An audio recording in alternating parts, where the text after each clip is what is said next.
चेतन मुनि महाराज साहब की जय। परम पूज्य महासती सुधाबाई जी की जय। बहुत ही अच्छा ज्ञान और आगम की ज्ञाता हैं आप। रोज प्रवचन कर रहे हैं श्री वर्धमान स्थानकवासी जैन गुजराती संघ के स्थानक में। हमारे साथ में राखी बेन साहब भी हैं।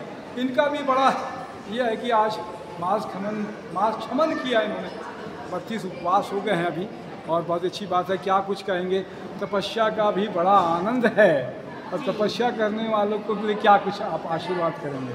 यानी एक प्रकार का प्रयोग है कि भोजन ही सिर्फ आहार का काम नहीं करता। व्यक्ति के दृढ़ संकल्प, व्यक्ति के विचार, व्यक्ति की वाणी, ये भी आहार का काम कर सकती है। यह वैज्ञानिक रूप हो चुका है, तो ये एक वैज्ञानिक प्रयोग है। शरीर भी स्वस्थ होता है, मन भी स्वस्थ होता है, आत्मा भी स्वस्थ होती है।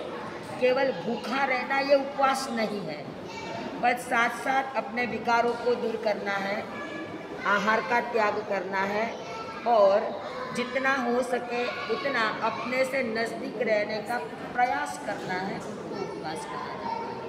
बहुत अच्छी आपने व्याख्या की, और ये चीज़ें मैं देखता हूँ कि ये पूरा का पूरा साइंटिफिक है, वैज्ञानिक है, पूरा साइंटिफिक है जी। शरीर की शुद्धि, मन की शुद्धि।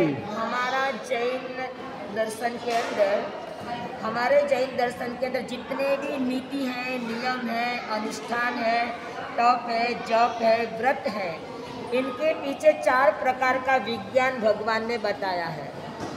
जो भी अनुष्ठान करते हैं वो शरीर विज्ञान को भी प्रभावित करता है, फिर जैविक विज्ञान को भी प्रभावित करता है, फिर रासायनिक विज्ञान को भी प्रभावित करता है, और भौतिक विज्ञान को भी प्रभावित करता है। मनोविज्ञान भी है, मनोविज्ञान भी बड़ा कारण है एक कि जिसको प्रभावित करता है। तो जी जी, बहुत अच्छी बात है। तो ये जितने भी तपस्या कर रहे हैं, ये अभी मौसम भी रहता है चतुर्मास का, जिसमें करने की चातुर्मास कल्प में साधु संतों का पदार्पण होता है, तो एक सानिध्य रहता है, तो तपस्या करने में प्रेरणा मिली रहती है। क्योंकि भूखे रहना है तो ये इतना आसान नहीं है।